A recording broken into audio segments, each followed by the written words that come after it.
Hello students, welcome back to my YouTube channel. आज के lecture में हम देखेंगे क्लास 12th बायोलॉजी का चैप्टर नंबर 12th। तो देख लो, चैप्टर नंबर 12th है और क्लास भी 12th है। तो इससे पहले आपने पहले वाला लेक्चर तो ज़रूर देखा होगा, जो कि मैंने ह्यूमन रिप्रोडक्शन वाला पढ़ाया था। तो बहुत अच्छे से पढ़ाया था मैंने, इसलिए प्लीज़ उसको जाके वॉच ज़रूर करिएगा। बाकी टेलीग्राम ज्वाइन कर लो नोट्स के लिए। एंड चलिए चैप्टर स्टार्ट ही कर देते हैं बिना किसी देरी के। तो चैप्टर हमारा है 12 पारितंत्र यानी इकोसिस्टम। वेटेज का मैं इसमें बात करूं तो वेटेज में हम देखते हैं इसके अंदर से 2 से 3 क्वेश्चन नीट में पूछे जाते हैं। 2 भी आ सकते हैं और 2 से ज़्यादा पूछे तो भाई 3 आ सकते हैं। ओके, तो पारितंत्र यानी इकोसिस्टम। इकोसिस्टम क्या होता है? जब हमारे जैविक घटक होते हैं और जो अजैविक घटक होते हैं। जैविक घटक लिविंग ऑर्गेनिजम्स होते हैं यानी सजीव होते हैं, या तो ये जैविक घटक खुद से या फिर मतलब अजैविक घटक के बीच में पारस्परिक क्रिया करते हैं। इसके अंदर जो क्रिया होती है उसे ही पारितंत्र या फिर इकोसिस्टम कहा जाता है। इसके अंदर उत्पादक आते हैं यानी स्वयंपोषी जीव जो अपना भोजन स्वयं बनाते हैं, जैसे पेड़ पौधे। और उपभोक्ता आते हैं कि जो इनका यूज़ करते हैं, जैसे उपभोक्ता के अंदर हम भी आते हैं। और फिर यहाँ पे एक और आते हैं अपघटनकारी, जिसमें आते हैं सूक्ष्म जीव जो कि इसका अपघटन करते हैं। तो समझ आया अच्छे से। अजैविक घटक के अंदर आते हैं जल, तापमान, प्रकाश और मृदा। तो ये अभी मैंने आपको ऐसे डायग्राम से थोड़ा ऐसे समझाने का प्रैक्टिस किया है। बाकी अभी चैप्टर का हम पढ़ेंगे एनसीईआरटी।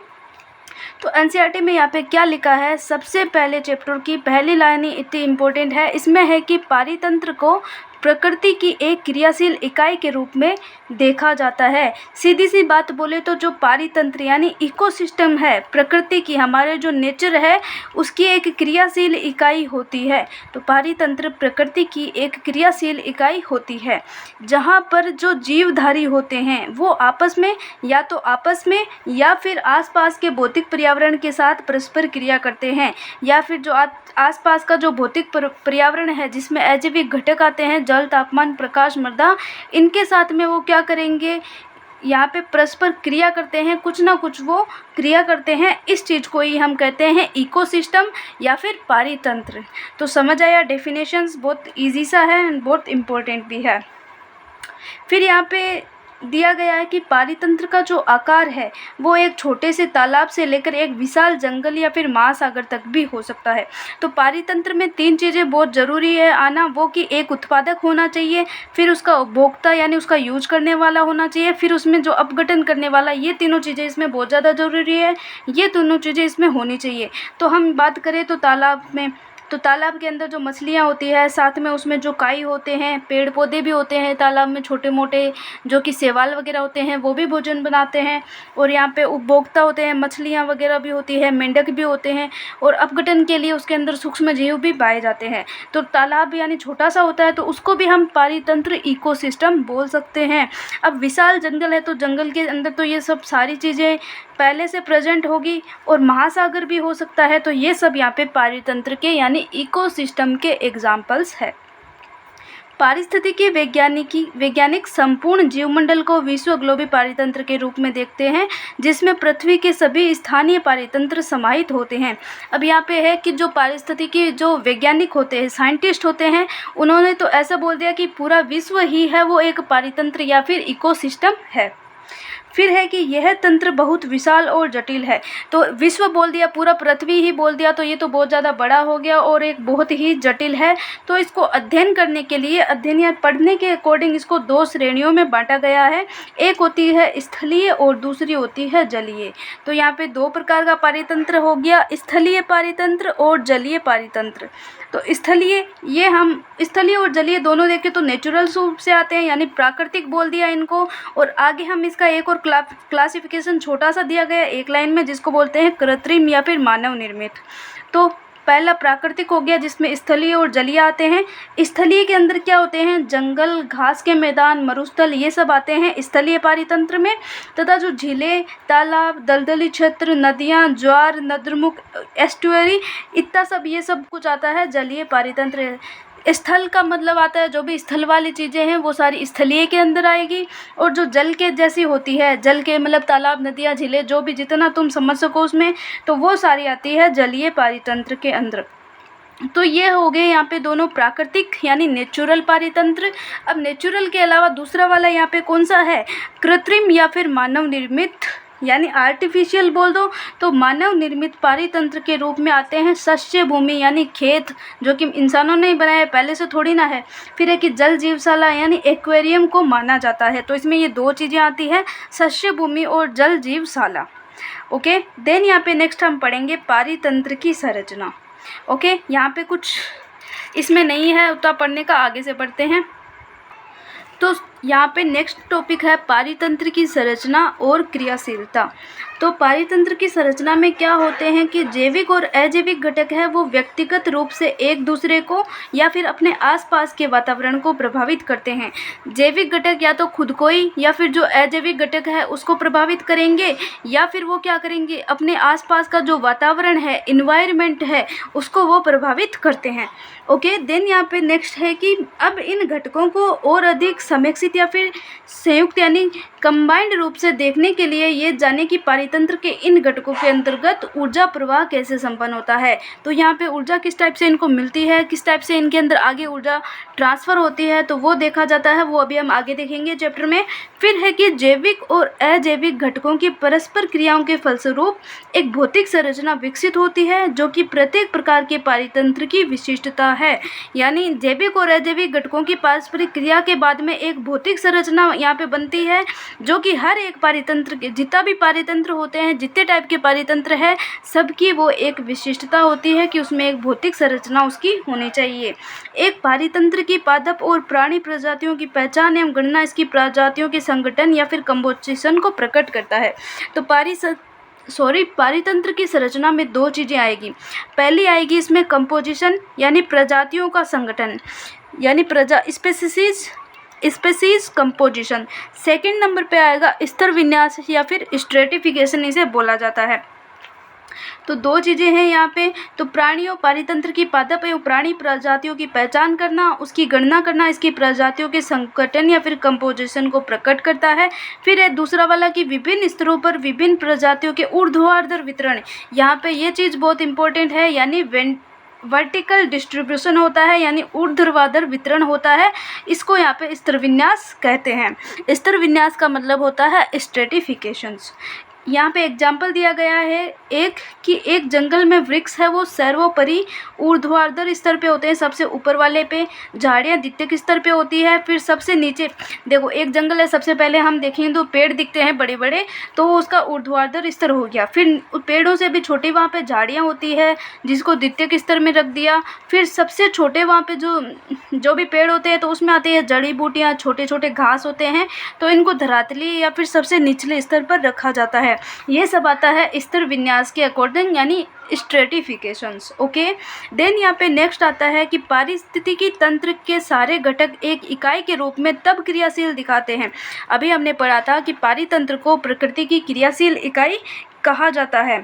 तो क्रियाशील इकाई तब कहते हैं जब उसमें मतलब ये पहलू आते हैं, ये इसके कुछ कारक आते हैं। फर्स्ट आता है इसमें उत्पादकता, सेकंड अपघटन, और थर्ड पे आता है ऊर्जा प्रवाह, और फोर्थ पे आता है यहाँ पे पोषण चक्र।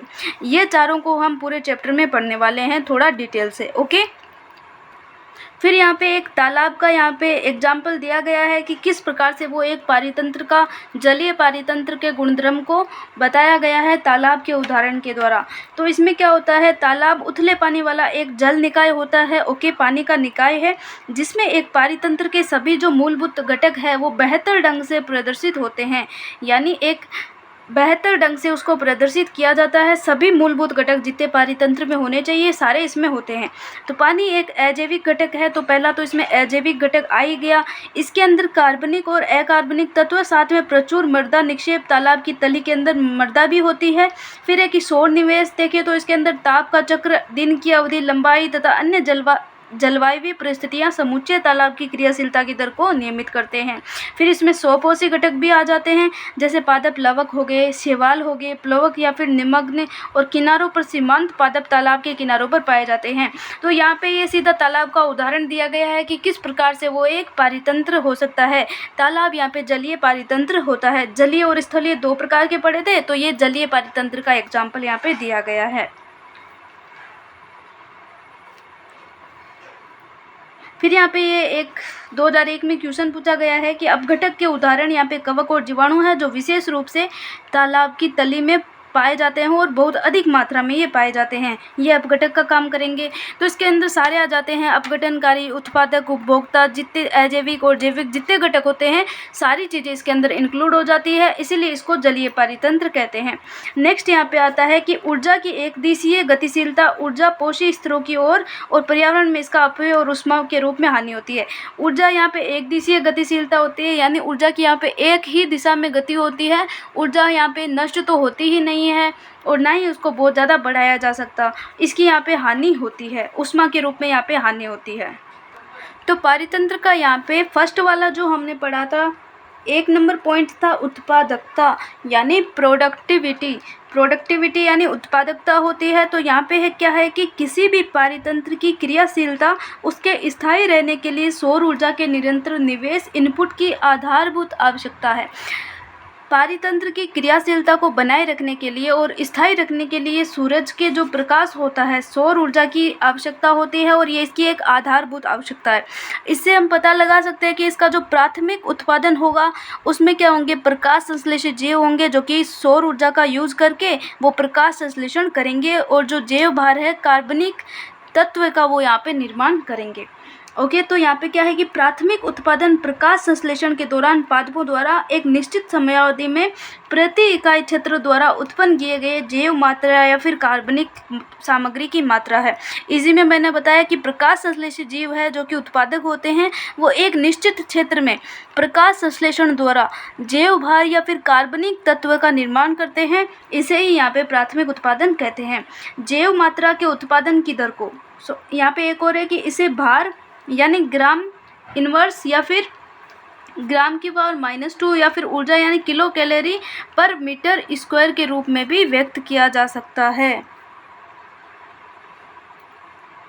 यानी प्रति ग्राम है यहाँ पे। फिर है कि जैव मात्रा, यहाँ पे जो जैव मात्रा है इसके उत्पादन की दर को यहाँ पे उत्पादकता कहते हैं। यहाँ पे जो जैव मात्रा बन रही है उसके उत्पादन की दर को यहाँ पे कहा जाता है उत्पादकता। और इसके लिए यहाँ पे हो गया ग्राम प्रति पर ईयर और यहाँ पे किलो कैलोरी पर मीटर स्क्वायर या फिर पर मीटर स्क्वायर पर ईयर यहाँ पे ऊर्जा के रूप में व्यक्त किया जा सकता है। तो ये इसकी इकाई हो गई किसकी, जैव मात्रा की, और ये यहाँ पे इकाई होगी प्राथमिक उत्पादन की। फिर देन यहाँ पे नेक्स्ट है कि जिससे विभिन्न पारितंत्रों की उत्पादकता की तुलना की जा सकती है, इसे सकल या फिर कुल प्राथमिक उत्पादकता या फिर नेट प्राथमिक उत्पादकता में विभाजित किया सकता है।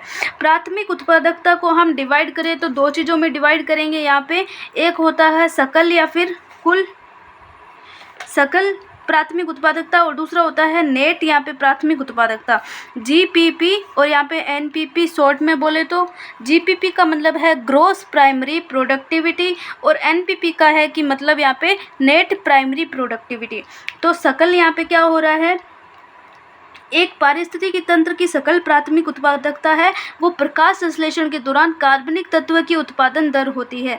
प्रकाश संश्लेषण के दौरान जो कार्बनिक तत्व है उसकी उत्पादन की दर होती है उसे ही GPP कहते हैं। और सकल प्राथमिक उत्पादकता की एक महत्वपूर्ण मात्रा है वो पादप में श्वसन द्वारा उपयोग की जाती है। GPP मतलब टोटल वो जितना पादप ने जितना भी मतलब बनाया, जितना भी मतलब उसने उत्पाद बनाया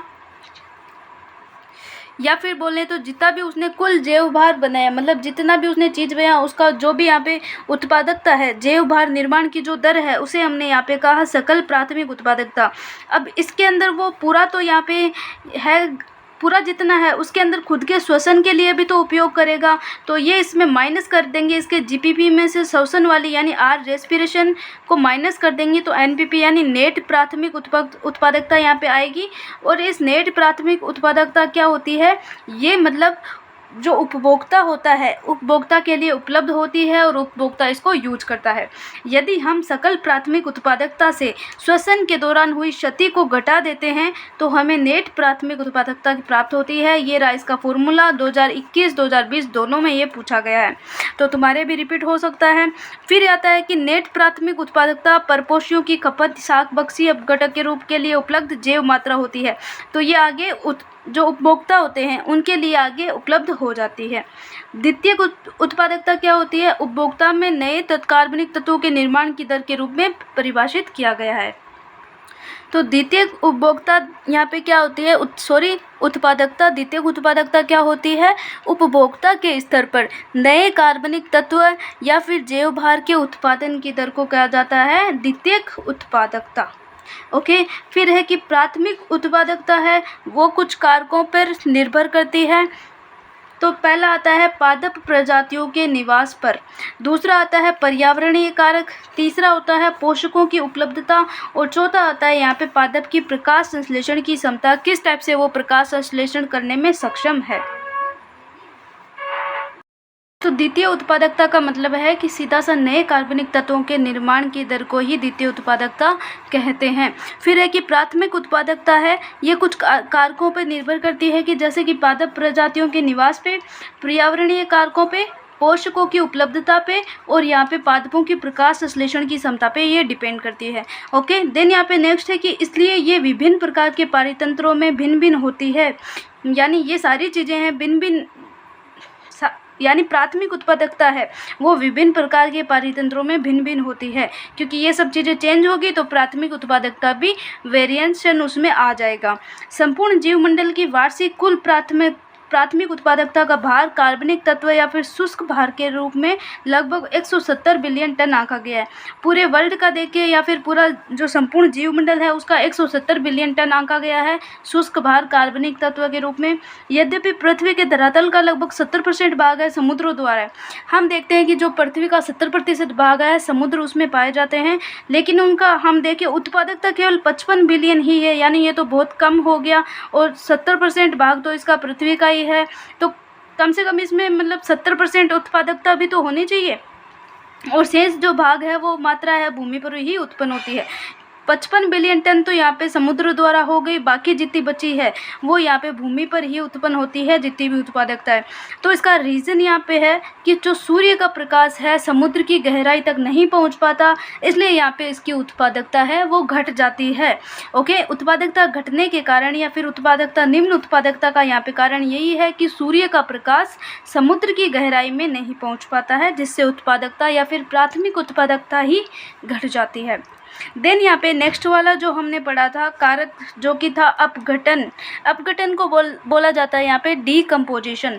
डीकम्पोजिशन हम यहाँ पे पहले सुना हुआ होगा आपका कि केंचुओं को किसान का मित्र कहा जाता है।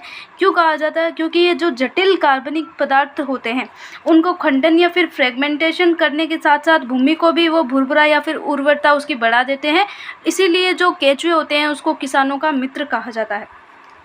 फिर है कि उसी प्रकार अपघटक यहाँ पे डीकम्पोजर क्या करते हैं, ये जटिल कार्बनिक सामग्री को अकार्बनिक तत्वों जैसे कार्बन डाइऑक्साइड CO2 जल और यहाँ पे पोषकों में खंडित करने में सहायता करते हैं और इस प्रक्रिया को ही यहाँ पे अपघटन कहा जाता है, यानी डीकम्पोजिशन कहा जाता है। यहाँ पे ये कुछ डीकम्पोजर होते हैं। तो सीधा सा यहाँ पे शॉर्ट में मैंने लिखा है कि जटिल कार्बनिक पदार्थों को सरल कार्बनिक पदार्थों में तोड़ना और यहाँ पे पोषक तत्व खनिज CO2 H2O ये सब यहाँ पे अकार्बनिक तत्वों में तोड़ देना ही यहाँ पे अपघटन कहलाता है। तो पादप के जो मृत अवशेष होते हैं जैसे पत्तियां, छाल, फूल, प्राणियों, पशुओं के मृत अवशेष, साथ में मल उनके, ये सब यहाँ पे डेट्राइस कहलाते हैं या फिर अपरद कहलाते हैं। जितने भी मृत अवशेष होते हैं सारे के सारे होते हैं उनको अपरद या फिर डेट्राइस कहा जाता है, जो कि अपघटन के लिए कच्चे पदार्थों का काम करते हैं। अपरद यहाँ पे कच्चे पदार्थ के रूप में काम आते हैं। अपघटन की प्रक्रिया नेक्स्ट यहाँ पे वेरी वेरी इंपॉर्टेंट है कि अपघटन की प्रक्रिया के 4 चरण होते हैं। सॉरी, ये यहाँ पे कुछ चरण दिए गए हैं, 5 बोल दो या फिर 4, इसको मोस्टली साथ में ही माना जाता है। तो खंडन फ्रेगमेंटेशन, निक्षालन यानी लीचिंग, अपचयन यानी कैटाबोलिज्म, ह्यूमस भवन बनना यानी ह्यूमिफिकेशंस, खनिजी भवन यानी मिनरलाइजेशंस। तो 5 पॉइंट अच्छे से याद रखना, यही अभी हम आगे पढ़ेंगे। ओके, तो 5 पॉइंट इसमें इम्पोर्टेंट है, इनमें क्रम भी इसका इम्पोर्टेंट है। तो अपरदहारी यानी जैसे कि केंचुए हो गए, केंचुआ यहाँ पे क्या होता है, अपरद करता है, अपरदहारी होता है यानी डेंट्रिटिवर्स यहाँ पे अपरदाहारी होते हैं, केंचुए होते हैं, ये अपरद को छोटे छोटे कणों में विखंडित कर देते हैं, छोटे छोटे कणों में खंडित कर देते हैं। खंडित यानी फ्रेगमेंटेशन, और इस प्रक्रिया को यहाँ पे खंडन या फिर फ्रेगमेंटेशन कहा जाता है। फिर 2 नंबर यहाँ पे स्टेप आता है निक्षालन, यानी हमने पढ़ा था निक्षालन को क्या बोलते हैं, लीचिंग बोला जाता है। ये निक्षालन प्रक्रिया के अंतर्गत क्या होता है, जल विलेय अकार्बनिक पोषक भूमि मृदा स्तर से प्रविष्ट कर जाते हैं और अनुपलब्ध लवण के रूप में अवक्षेपित हो जाते हैं। यानी कुछ जल के जो घुलनशील होते हैं, जल में विलय होते हैं, अकार्बनिक पोषक होते हैं, ये क्या होते हैं, मृदा के अंदर चले जाते हैं और ये क्या करते हैं, अनुपलब्ध लवण के रूप में वहाँ पे चले जाते हैं। इसे कहा जाता है निक्षालन या फिर लीचिंग। नेक्स्ट यहाँ पे स्टेप आती है अपचय यानी कैटाबोलिज्म।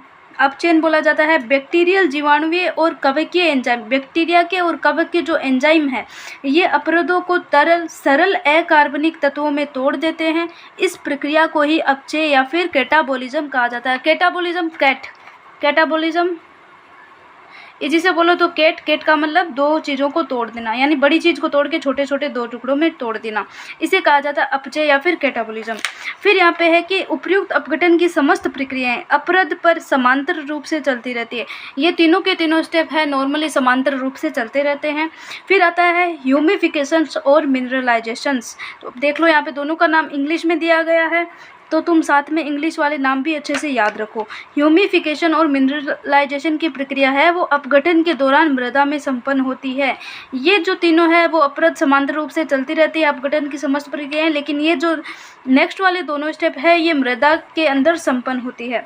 ह्यूमिफिकेशन के द्वारा क्या होता है, एक गहरे रंग के क्रिस्टल रहित तत्व का निर्माण होता है जिसे ह्यूमस कहा जाता है।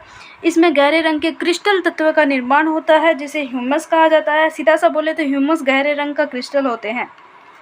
ये क्या करेंगे, सूक्ष्म जीवों के लिए उच्च प्रतिरोधी होते हैं, यानी सूक्ष्म जीवों के लिए विरोधी होते हैं, सूक्ष्म जीव के अगेंस्ट ये काम करते हैं। इसका अपघटन बहुत ही धीमी गति से चलता है और ये धीमी गति से यहाँ पे अपघटन होता है। फिर है कि स्वभाव प्रकृति में कोलोइडल होने के कारण ये पोषकों के भंडार। सेकंड यहाँ पे आता है कि पोषक का भंडारण या फिर उसका पोषकों का ये संग्रहालय इनको बोला जाता है। और इनकी प्रकृति कैसी होती है, ये कोलोइडल होते हैं। नेक्स्ट यहाँ पे सबसे लास्ट स्टेप आता है खनिजीकरण। ह्यूमस क्या करते हैं, पुनः कुछ सूक्ष्म जीवों द्वारा खंडित होता है। ह्यूमस क्या करेगा, अब वापस से उसको कुछ सूक्ष्म जीव है वापस उसको छोटे टुकड़ों में तोड़ देंगे, खंडित कर देंगे, जो कि खनिजीकरण नामक प्रक्रिया द्वारा अकार्बनिक पोषक उत्पन्न होते हैं और उन्हें मुक्त करता है। इस प्रक्रिया को खनिजीकरण कहते हैं। अकार्बनिक पोषक उत्पन्न होंगे और इनको बाद में मुक्त कर दिया जाता है। ओके, ईजी था, समझ आया। तो यहाँ पे ह्यूमस के बारे में मैंने चारों पॉइंट अलग से लिख दिए हैं, सॉरी 3 ही पॉइंट है। गहरे रंग के क्रिस्टल रहित तत्व होते हैं, पोषक तत्व संग्रहालय होता है और कोलोइडल इनकी प्रकृति होती है और साथ में सूक्ष्म जीव के ये विरोधी अगेंस्ट होते हैं। तो नेक्स्ट यहाँ पे इस पैराग्राफ में टॉपिक क्या है कि अपघटन को प्रभावित करने वाले कारक।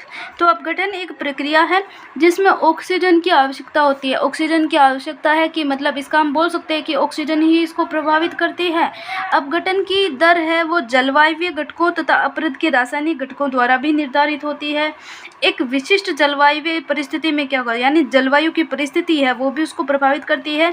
यदि ये पूछा जा चुका है नीट में, यदि अपरद है काइटिन और लिग्निन से भरपूर होता है तो अपघटन की दर धीमी होती है, क्योंकि ये बहुत हार्ड होते हैं भाई। काइटिन और लिग्निन का मतलब जो हार्ड होता है कवच। यदि अपरद है वो नाइट्रोजन और जल विलेय तत्वों जैसे चीनी आदि से भरपूर होता है तो ये तो जो यहाँ पे अपघटन होने वाला बहुत ईजी हो जाएगा और बहुत जल्दी से ये हो जाएगा। ताप और मृदा की नमी भी बहुत महत्वपूर्ण जलवायु घटक हैं जो कि मृदा के सूक्ष्म जीवों की क्रियाओं द्वारा अपघटन की गति को नियमित करते हैं। फिर है कि यहाँ पे पर्यावरण भी उसको प्रभावित करता है। कैसे, क्योंकि गर्म और आर्द्र पर्यावरण होगा तो अपघटन की जो दर है वो तेज होगी, गति तेज होगी। अगर निम्न टेम्परेचर है और अवायवीय अपघटन की गति को यहाँ पे धीमा कर देती है। नेक्स्ट है कि जिसके परिणाम स्वरूप यहाँ पे क्या होता है, कार्बनिक पदार्थों का भंडार या फिर जमा हो जाता है। ओके, तो यहाँ पे तीनों पॉइंट समझ आए अच्छे से। यहाँ पे पहला हो गया ऑक्सीजन पे डिपेंड करता है, इसलिए इसको वायवीय प्रक्रम बोल दिया। दूसरा है कि वायुमंडलीय कारक प्रभावित करते हैं, जैसे कि यहाँ पे शुष्क हो गया और आर्द्र हो गया, ठंडा वातावरण होगा तो अपघटन की दर ज़्यादा हो जाएगी। टेम्परेचर यहाँ पे क्या होगा, अगर टेम्परेचर यहाँ पे ज़्यादा होगा और यहाँ पे ठंडा होगा तो उसमें अपघटन की दर भी कम हो जाएगी। सॉरी मैंने गलत बता दिया, ये वाला लाइन ही याद रखो, ओके। और यहाँ पे जो अपरदन यानी काइटिन और लिग्निन से अगर होगा तो यहाँ पे जो दर है वो धीमी हो जाएगी। और यहाँ पे नाइट्रोजन और जल विलेय तत्वों का होगा तो यहाँ पे क्या होगा, दर है वो तेज हो जाएगी, ओके। नेक्स्ट यहाँ पे टॉपिक आता है हमारा ऊर्जा प्रवाह यानी एनर्जी फ्लो। तो गहरे समुद्र के जल तापीय पारितंत्र, समुद्र को बोला जाता है जल तापीय पारितंत्र, इसको छोड़कर का मतलब ये अपवाद हो गया। पृथ्वी पर सभी पारिस्थितिकीय तंत्रों के लिए एकमात्र ऊर्जा का जो स्रोत है सूर्य है।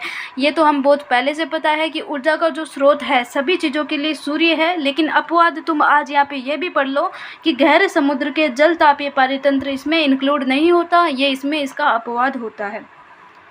फिर है कि आपतित सौर विकिरण का, जो यहाँ पे सौर विकिरण आते हैं सूर्य से, जो भी सौर विकिरण आते हैं उसका 50% से कम भाग प्रकाश संश्लेषणात्मक सक्रिय विकिरण में प्रयुक्त होता है।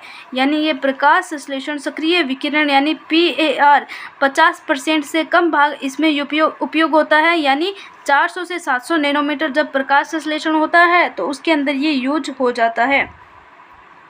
फिर है कि इसका पादप भी तो कुछ इसका यूज करेंगे ना, तो पादप केवल 2 से इसका 10% भाग ही है वो प्रकाश संश्लेषणात्मक सक्रिय विकिरण का प्रग्रहण करते हैं, और यही आंशिक मात्रा की ऊर्जा है संपूर्ण विश्व का संपोषण करती है। पेड़ों पे ही बाकी सारे जो जीव है, जो भी मतलब जितने भी जीव है वो पेड़ों पे ही डिपेंड रहते हैं। तो अब ये जो 2 से 10% है यही है यहाँ पे जो पेड़ पौधों ने यूज कर लिया, और जो बचा है यहाँ पे वो क्या है, 2 से 10% पेड़ पौधे यूज कर लेते हैं, और इस 2 से 10% का जो भाग है वो पूरा संपूर्ण विश्व है। जो भी यहाँ पे आगे उपभोक्ता होते हैं वो सारे इसका 2 से 10% का यूज करते हैं। नेक्स्ट यहाँ पे है कि पृथ्वी के सभी जीव आहार के लिए प्रत्यक्ष या फिर अप्रत्यक्ष, डायरेक्ट और इनडायरेक्ट रूप से उत्पादकों पर निर्भर रहते हैं। उत्पादक यहाँ पे क्या होते हैं, पेड़ पौधे होते हैं। फिर यहाँ पे एक और चीज़ है कि ऊर्जा का जो प्रवाह है यहाँ पे एक दिशीय होता है, यानी एक ही दिशा में ऊर्जा का प्रवाह होता है। नेक्स्ट यहाँ पे क्वेश्चन पूछा गया है यहाँ पे कि क्या इसमें जो ऊष्मा है वो गति का प्रथम सिद्धांत निहित है, तो यहाँ पे इसका है कि थर्मोडायनेमिक्स होता है, यानी ऊष्मा गति की है उसके जो दोनों नियम है उसका पालन यहाँ पे किया जाता है। नेक्स्ट यहाँ पे आता है कि जो पारिस्थितिकी तंत्र है, इस शब्दावली में हरे पादप को यहाँ पे उत्पादक कहते हैं। हरे पादपों को ही यहाँ पे उत्पादक कहा जाता है। स्थलीय पारिस्थितिकी तंत्र में शाकीय काष्ठीय पादप प्रमुख उत्पादक है। शाकीय और काष्ठीय पादप को प्रमुख उत्पादक बोल दिया। फिर है कि इसी प्रकार विभिन्न प्रजातियाँ जैसे कि पादप प्लवक, कई और बड़े पादप जलीय पारिस्थितिकी तंत्र के प्राथमिक उत्पादक है। तो ये स्थलीय के आ गए और जलीय के, जो कि हमने पहले भी पढ़ा था। फिर यहाँ पे आती है नया टॉपिक, यहाँ पे आता है कि खाद्य श्रृंखला क्या होती है। खाद्य श्रृंखला मतलब पहले पेड़ पौधों को मान लो कोई बकरी खा रही है, फिर बकरी को मान लो किसी शेर ने खा लिया, तो इस टाइप से ये एक खाद्य श्रृंखला बन जाती है। तो यही होती है खाद्य श्रृंखला, यानी पादप उत्पादक से प्रारंभ होकर खाद्य श्रृंखला या फिर जाल इस प्रकार से बने होते हैं कि प्रत्येक प्राणी जो एक पादप से आहार ग्रहण करता है वो अन्य प्राणी पर निर्भर करता है। एक तो वो पादप से आहार ग्रहण कर रहा है, साथ ही वो अन्य प्राणी पर भी निर्भर कर रहा है, और बदले में वह किसी अन्य के लिए आहार बनाता भी है और दूसरे के लिए वो आहार भी बनाता है, जैसे फैमिली में बनाते हैं। इस परस्पर अंतर निर्भरता के कारण श्रृंखला या फिर जाल वेब की रचना होती है। यहाँ पे एक दूसरे पे डिपेंड रहते हैं, इसी से एक जाल बनता है। इसी को यहाँ पे जो खाद्य श्रृंखला कहा जाता है या फिर फूड चेन इसको बोल सकते हैं। नेक्स्ट है कि किसी भी जीव द्वारा आबद्ध या फिर ग्रहण की गई ऊर्जा है वो सदैव के लिए संचित नहीं रहती। किसी जीव ने ऊर्जा ले ली तो इसका मतलब ये थोड़ी है कि वो उसकी ज़िंदगी भर उसी ऊर्जा को रखेगा, ऐसा नहीं होता है। उसमें क्या होता है कि उत्पादक द्वारा आबद्ध या फिर ग्रहण की गई ऊर्जा है वो या तो उपभोक्ता को भेज दी जाती है, आगे जो दूसरा उपभोक्ता होगा वो उससे ले लेता है, या फिर उस जीव की मृत्यु हो जाती है तो उसके पास पास में तो वो रही नहीं। एक जीव की मृत्यु है वो अपरद खाद्य श्रृंखला या फिर जाल की शुरुआत होती है। मृत्यु हो गई किसी जीव तो यहाँ से एक नई खाद्य श्रृंखला की शुरुआत होती है जिसे कहा जाता है अपरद खाद्य श्रृंखला, DFC या फिर डेट्राइटस फूड चेन, जिसके बारे में अभी हम आगे पढ़ने वाले हैं।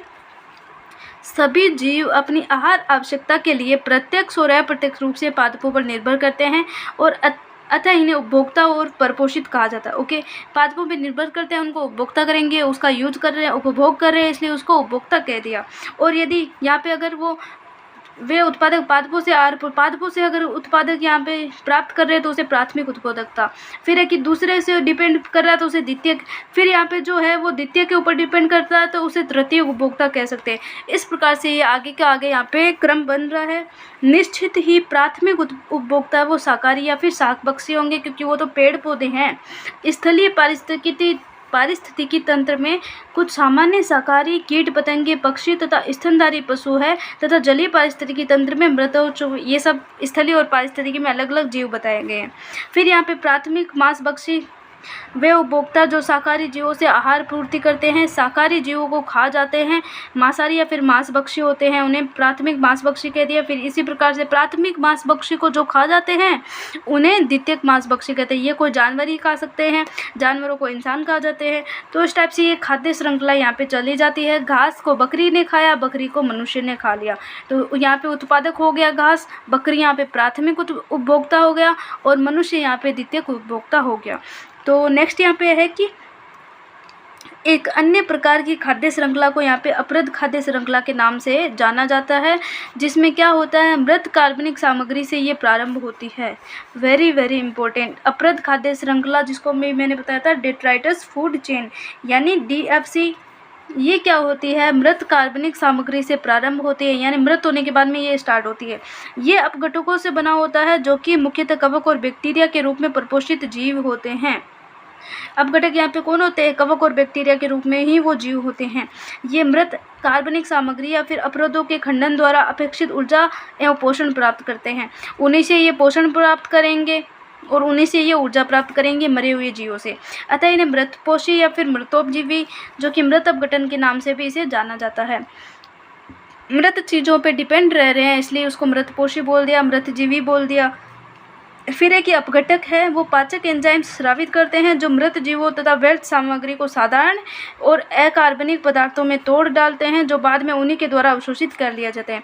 पहले क्या करेंगे, ये इनके अंदर एंजाइम्स होते हैं, पाचक एंजाइम्स होते हैं। ये अपघटक क्या करते हैं, पाचक एंजाइम्स रिलीज करते हैं, जो मृत जीव होती है, व्यर्थ सामग्री होती है, उसको साधारण अकार्बनिक पदार्थों में तोड़ देंगे, फिर उसी को वो ग्रहण कर लेते हैं, उसी का वो अवशोषण कर लेते हैं।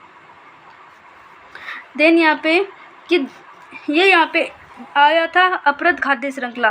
फिर यहाँ पे नेक्स्ट वाला आता है कि जलीय पारितंत्र में क्या होता है, ये सब स्थलीय पारितंत्र में था, यानी ये वाली श्रृंखला स्थलीय पारितंत्र में थी। दूसरी वाली श्रृंखला यहाँ पे आती है जलीय पारितंत्र के अंदर। चारण खाद्य श्रृंखला ऊर्जा प्रवाह का महत्वपूर्ण साधन है। इसके विरुद्ध स्थलीय पारिस्थितिकी तंत्र में भी GFC की तुलना में अपरद खाद्य श्रृंखला द्वारा कहीं अधिक ऊर्जा प्रवाहित होती है। इसमें बहुत अधिक ऊर्जा बनती है, इसमें कम ऊर्जा होती है। कुछ स्तरों पर अपरद खाद्य श्रृंखला को चारण इसे जोड़ा जा सकता है। अपरद खाद्य श्रृंखला के कुछ जीव है वो चारण खाद्य श्रृंखला पशुओं के शिकार बन जाते हैं, यानी इस वाले कुछ जीव है मरे हुए वो पशुओं के भी शिकार बन जाते हैं, इसलिए एक दूसरे को जोड़ा भी जा सकता है। और एक प्राकृतिक पारिस्थितिकी तंत्र में कुछ जीव जंतु जैसे कॉकरोच, तिलचट्टे और कौवे आदि सर्वभक्षी होते हैं।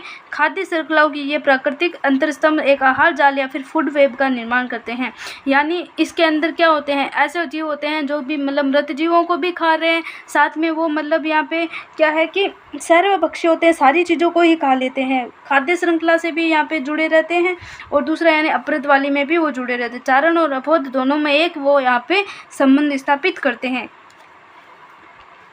और यहाँ पे एक आहार जाल या फिर फूड चेन बनाते हैं। फिर यहाँ पे पोषण स्तर आता है। सभी जीव अपने पोषण या फिर आहार के स्रोत के आधार पर आहार श्रृंखला यानी फूड चेन में किसी एक विशेष स्थान पर होते हैं। इसे ट्रॉफिक लेवल बोल दो या फिर पोषण स्तर के नाम से इसे जाना जाता है। उत्पादक है, जो उत्पादक होता है कुछ भी वो बनाएगा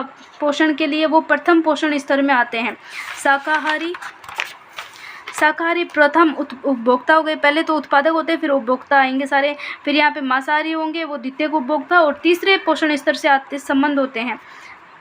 ओके, तो फिर द्वितीयक उपभोक्ता, फिर तीसरा पोषण स्तर से संबंधित होते हैं कौन?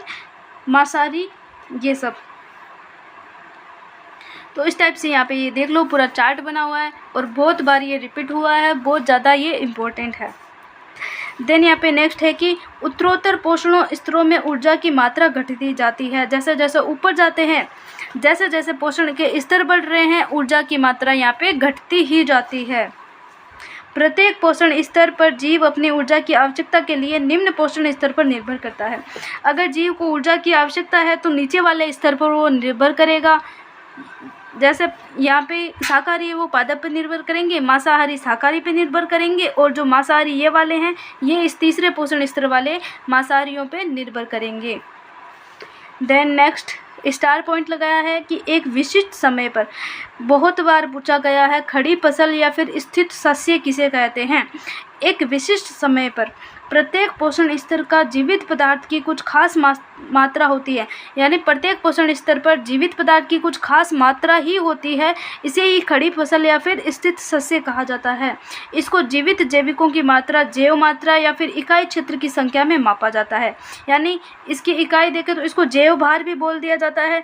एक प्रजाति की जैव मात्रा को ताजे या शुष्क भार के रूप में व्यक्त किया जाता है, ये इसकी इकाई हो गई शुष्क भार या फिर ड्राई वेट, साइड में भी लिखा है।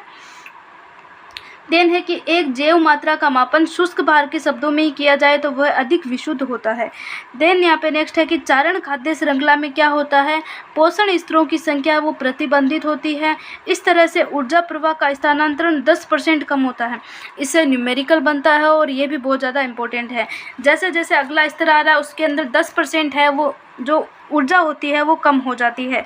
शाकाहारी के अंदर पादप में अगर 100 है तो यहाँ पे 10% देखें तो इसके अंदर 10 ही होगी। तो इस टाइप से वो 10% ऊर्जा है वो कम हो जाती है। प्रकृति में यह संभव है कि कई स्तर हो, जैसे कि मतलब बहुत सारे स्तर हो सकते हैं इसके अलावा भी। देन यहाँ पे नेक्स्ट आता है, इसका शायद मे भी लास्ट टॉपिक है, यस इसका चैप्टर का लास्ट टॉपिक है, पारिस्थितिकी पिरामिड या फिर सूची स्तंभ। तो इसे हम इकोलॉजिकल पिरामिड भी कह सकते हैं इन इंग्लिश। तो पिरामिड को हम याद करते हैं तो ऐसा ही दिखता होगा इस टाइप से। तो पिरामिड का आधार जो चौड़ा होता है और शिखाग्र यानी ऊपर वाला सिर है वो थोड़ा संकरा होता है इस टाइप से। तो ये पिरामिड के टाइप का होता है, यहाँ पे पिरामिड बनाते हैं। तो विभिन्न पोषण, तो यहाँ पे 2 टाइप के पिरामिड बनते हैं। एक होता है सीधा पिरामिड जिसको अपराइट बोला जाता है, दूसरा होता है उल्टा यानी इन्वर्ट होता है। सीधे वाले में क्या होगा, शीर्ष स्तर है उस पर अंतिम पोषक स्तर आएगा, शीर्ष और जो आधार होता है शीर्ष पे अंतिम पोषक स्तर आएगा, आधार पे पहला पोषक स्तर यहाँ पे आएगा। लेकिन उल्टे वाले में भी यहाँ पे क्या होगा, शीर्ष पे है वो अंतिम पोषक स्तर आएगा और आधार में क्या होगा, पहला पोषक स्तर आएगा। लेकिन यहाँ पे इनकी जो मात्रा होती है वो कम ज़्यादा हो जाती है, इसलिए पिरामिड इस टाइप से बनता है। तो फिर है कि विभिन्न पोषण रीतियों पर जीवों के बीच चाहे आप एक खाद्य या फिर ऊर्जा संबंध जोड़े तो आपको पिरामिड के समान आकार मिलेगा। खाद्य श्रृंखला को जोड़े या फिर ऊर्जा के संबंध जोड़े, दोनों को जोड़ेंगे तो हमें पिरामिड के समान ही आकार मिलेगा। इस संबंध को संख्या, जैव मात्रा या फिर ऊर्जा के रूप में व्यक्त किया जा सकता है। फिर है कि प्रत्येक पिरामिड के आधार का प्रतिनिधित्व उत्पादक, यहाँ पे क्या होगा, आधार यहाँ पे उत्पादक होगा जो, या फिर पहली पोषण स्तर होता है, पहला पोषण स्तर होता है आधार पे, और जो शिखर होता है वहाँ पे क्या होगा, तृतीय पोषण स्तर होता है या फिर अंतिम पोषण स्तर होता है जो कि सर्वोच्च उपभोक्ता करता है। यहाँ पे 3 पारिस्थितिकी पिरामिड हम यहाँ पे पढ़ने वाले हैं। पहला होता है संख्या का पिरामिड, किस टाइप से उनकी संख्या है। दूसरा जैव मात्रा, किस टाइप से वो जैव मात्रा बना रहे हैं उसका पिरामिड। और तीसरा है यहाँ पे किस प्रकार से वो ऊर्जा प्राप्त कर रहे हैं, तो ऊर्जा का पिरामिड भी हो गया। तीनों यहाँ पे पिरामिड हम पढ़ेंगे। नेक्स्ट है कि यहाँ पे पोषण स्तर एक क्रियात्मक स्तर का प्रतिनिधित्व करता है, न कि किसी प्रजाति का। तो पोषण के स्तर का मतलब है वो एक क्रियात्मक स्तर का ही यहाँ पे बताता है, वो ऐसा नहीं बताता है कि वो किसी प्रजाति, स्पेसिफिक प्रजाति के बारे में बता रहा है। फिर है कि एक प्रदत्त प्रजाति एक ही समय पर एक ही पारिस्थितिकी तंत्र में एक से अधिक पोषण रीतियों में अधिवस्त हो जाती है। जैसे मान लो कि ऐसा है कि वो बहुत सारी अलग अलग श्रृंखलाएं बना देती है, यानी एक से अधिक वो पोषण स्तर हो जाते हैं। मान लो कि वो शाकाहारी भी है, मांसाहारी भी है, तो इस टाइप से एक से अधिक यहाँ पे पोषण स्तर बन जाते हैं। यानी वो कीटों को केंचुओं को भी खा रहा है, यानी द्वितीयक उपभोक्ता हो गई। और यहाँ पे फर्स्ट वाले उपभोक्ता में देखें, यानी बीज को, फल को, मटर को गोरियाँ खाती है, तो उसमें वो प्राथमिक उपभोक्ता हो गई। तो प्राथमिक और द्वितीयक दोनों हो गई, तो पोषण स्तर भी चेंज हो गए। फिर यहाँ पे फर्स्ट वाला हम पढ़ेंगे संख्या का पिरामिड। तो मोस्टली जो जितने भी पिरामिड होते हैं उनमें क्या होते हैं, सारे पिरामिड सीधे होते हैं, आधार से ऊपर की ओर होते हैं।